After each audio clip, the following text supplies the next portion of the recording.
Hi, my name is Brenda Gregory, and I'm the coordinator of the Creative Living Competitions.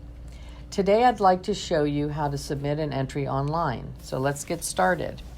If you haven't already booked the Creative Living Competitions page, you'll need to go to the Florida State Fair website.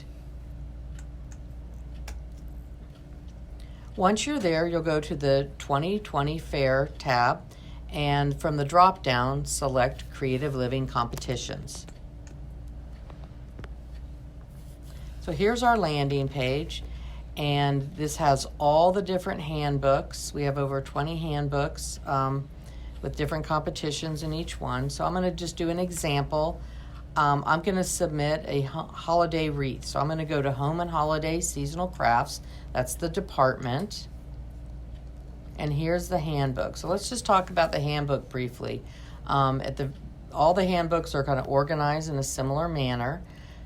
So we start with important dates that you need to know, and then we go to entry rules and award information, and then we talk about the individual entries and competitions. So for me, here I find Holiday Wreaths, so that's the class that I'm going to compete in, and the division is Holiday and Seasonal Crafts. I need to make a note of this before I go and enter online because all those two things are very important. The rest of the handbook has other areas that you can compete in and just some general information about how to ship items and do other different things and some general rules. And then if you do want to submit a manual through the mail, you can do that too. Now I'm going to go back to the Creative Living page and go to the online entry form link.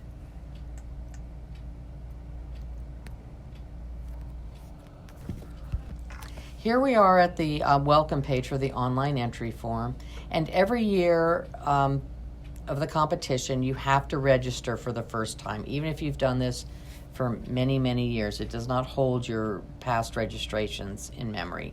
So you'll start by hitting the number 1 button that says register.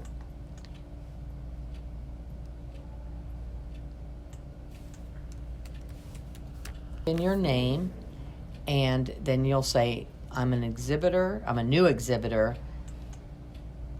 or have not yet registered this year, and then hit continue.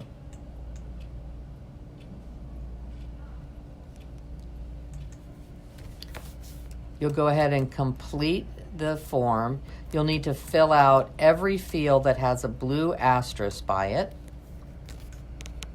Once you've completed this information, you'll hit continue. At this point, you're going to confirm that all your information is correct. Please take time to do this. Make sure your email is correct, your phone number. This is all the information that we have about you. So if we have to get in contact with you or mail you some information, make sure that your email is correct. And your name is spelled correctly and is in upper and lower case. This information gets translated to your labels that describe your work. So take time when you're typing this stuff in to be accurate. Now you can go ahead and hit continue. And you're ready to enter your first entry. So I'm going to do that holiday wreath. So I'm going to choose the department, which if you remember would be the title of that handbook, Home and Holiday Seasonal Crafts. The division was Holiday and Seasonal Craft, and the class was Holiday Wreaths, number 3.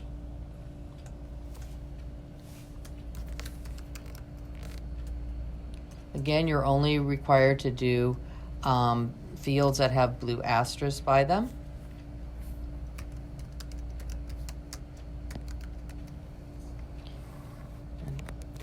Now add entry to cart.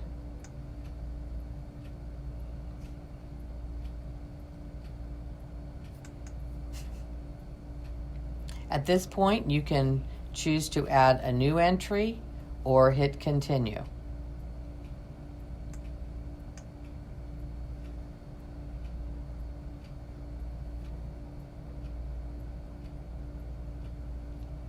So now I'm ready to check out. I've got my one entry entered in, and I can hit save this cart for later if I want to add more stuff to it. If I say, oh gosh, I'm not going to do that holiday wreath, I made a mistake, I can delete it, or I can edit it. Or I can add brand new entries. So I've decided now I'm going to bake a cake for the baking competition. So I'm going to go in and add another entry.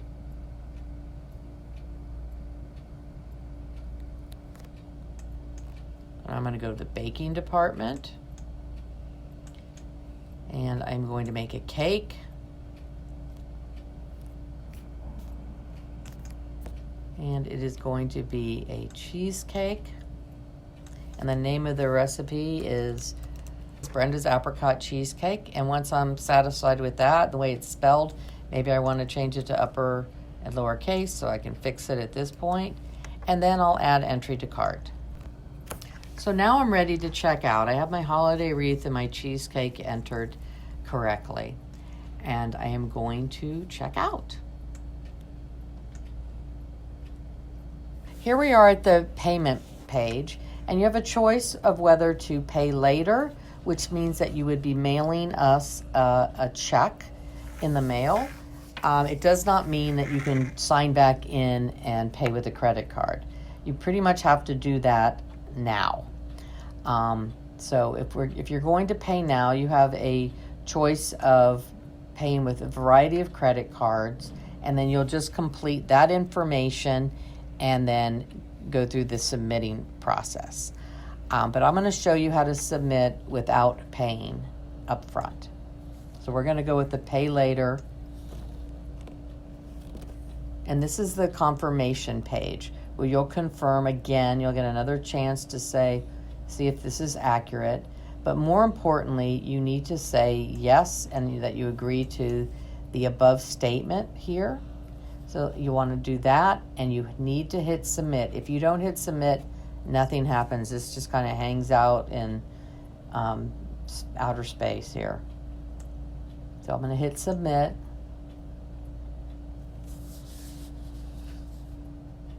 And you get a confirmation ID, and it tells you that your submission is successful.